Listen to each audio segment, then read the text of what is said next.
महाराज जी, जैसे अभी तक हम पढ़ाई करते थे जी। तो हमारे पास एक लक्ष्य था, एक उद्देश्य था। जी। अब हमारा सिलेक्शन हो गया, जी। हमने परीक्षा पास की, हम अधिकारी बन गए पीसीएस के थ्रू। जी। लेकिन अभी भी आंतरिक अंतरात्मा में संतुष्टि और वो सुख और वो हाँ, नहीं प्राप्त हो चूंकि ये स्थायी चीज नहीं है ना।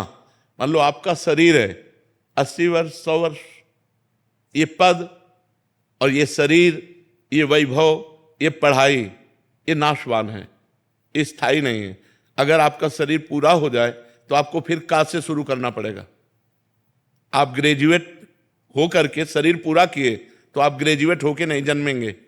आपको फिर का ज्ञान, वर्णमाला का ज्ञान, अक्षर का ज्ञान आपको प्राप्त करना पड़ेगा।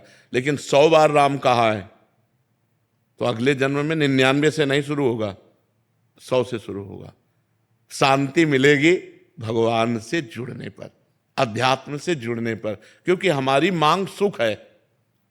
अंदर से देखो, प्रारंभ से लेकर के अभी तक लक्ष्य क्या है? सुख और शांति। अब हमने उस सुख शांति का आरोप कर लिया धन में, पद में, स्त्री में, अन्य भोगों में, जहां है नहीं। भोगात शांतिरनंतरम नहीं लिखा। भगवान श्री कृष्ण ने गीता जी में कहा त्यागात शांतिरनंतरम। जब हम भोगों का त्याग करते हैं तब हमें शांति मिलती है। और हमारे दिमाग में क्या चलता है कि जो कामना आई उसको हम भोग लें तो हमें शांति प्राप्त हो जाएगी। तो भोगते भोगते वो राक्षस बन जाता है। इसको भोगा, उसको भोगा, उसको भोगा, उसको भोगा, लेकिन उसके कभी शांति प्राप्त नहीं होती। तो जो थोड़ा पवित्र हृदय है, जैसे आपका पवित्र हृदय, तो असंतोष पैदा हो रहा है कि यार मतलब जो चाहिए वो तो नहीं है। और अगर मलिन होता तो अहंकार हो जाता कि हमने पढ़ाई की और ये पद प्राप्त किया, लेकिन नहीं, वो आपको थोड़ा अंतःकरण पवित्र है, इसलिए उसकी मांग है शाश्वत सुख जिसमें दुख का लेश न हो, अविनाशी पद जिसमें भय का प्रवेश न हो। अभी भय और दुख दोनों ने पिंड नहीं छोड़ा, असंतोष, कामनाएं अभी पिंड नहीं छोड़े। तो इसकी पूर्णता अध्यात्म से होगी।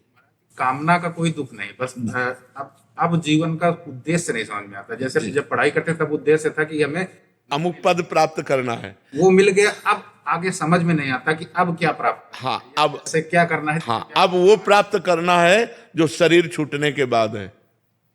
शरीर रहने रहने तक का तो प्राप्त कर लिया, कि खाने की, पीने की, समाज सेवा की कर ली, लेकिन शरीर छूटने के बाद क्या गति होगी इसका आपके पास है कुछ प्रमाण? अब वो प्राप्त करना है। नाम जप करो और जो समाज में पद मिला है उसकी निष्काम भाव से सेवा करो। कभी अधर्म जनित क्रिया ना होनी चाहिए। अधर्म जनित क्रिया जैसे घूस ले लेना, आपकी समझ में आ रहा है ये आदमी निर्दोष है और फिर भी उससे दंड विधान करना, आपकी समझ में आ रहा है ये दोषी है फिर भी उससे पैसा लेकर उसे छोड़ देना।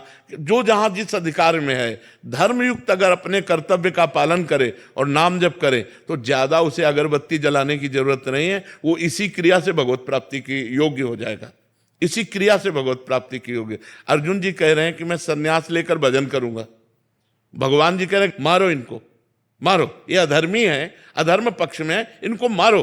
तो युद्ध का मतलब है अपने कर्तव्य का पालन करना। यदि हम अपने कर्तव्य का पालन करते हुए भगवान नाम जप करते हैं तो परम संतोष प्राप्त हो जाएगा। आप देख लेना। तो क्या महाराज जी, हम अपने जैसे जो हम अपना ये कर्तव्य है इसको छोड़ के हम भक्ति मार्ग में उतर, वही अर्जुन वाली बात बोल दी है ना कि मैं संन्यास ले लूं। अभी हमने क्या बताया? अर्जुन वाली बात का भगवान ने निषेध किया कि नहीं किया? हम क्या कह रहे हैं? आप अपने कर्तव्य का पालन करें जोर से, लेकिन भगवान के लिए।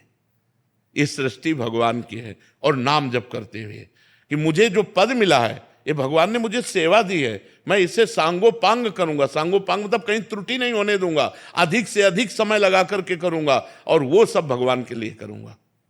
ये मैं भगवान के लिए करूं। जैसे आप भगवान के लिए करेंगे ना तो आप कभी अधर्म नहीं कर पाएंगे, आप कभी गलत नहीं कर पाएंगे, क्योंकि आपको हर समय भगवान दिमाग में दिखाई देंगे। यार कोई देखे ना देखे, भगवान तो देख रहे हैं ना। बस इसी से भगवत प्राप्ति हो जाएगी। अपने कर्तव्य का पालन करना और वो भगवान के निमित्त करना और नाम जप करना। नाम जप जरूर कीजिएगा। और कोई गलत आचरण जिनको आप जानते हैं गलत आचरण, वो आपके जीवन में नहीं होने चाहिए। जैसे शराब पीना है, पर स्त्री गमन करना है, घूस लेना है, अहिंसा, चोरी, जो भी, अगर ये गलत आचरण नहीं है तो आप पैंट शर्ट में भी साधु हैं। साधु का मतलब केवल वेश से नहीं होता, साधु का मतलब होता है उद्देश्य से। अगर हमारा भेष साधु का है और उद्देश्य रुपया है, सांसारिक भोग है, वो सांसारिक है, और आप पैंट शर्ट में हो, आपका उद्देश्य भगवान है, तो आप साधु हो। आपको वही गति मिलेगी जो एक साधु को गति प्राप्त होती है।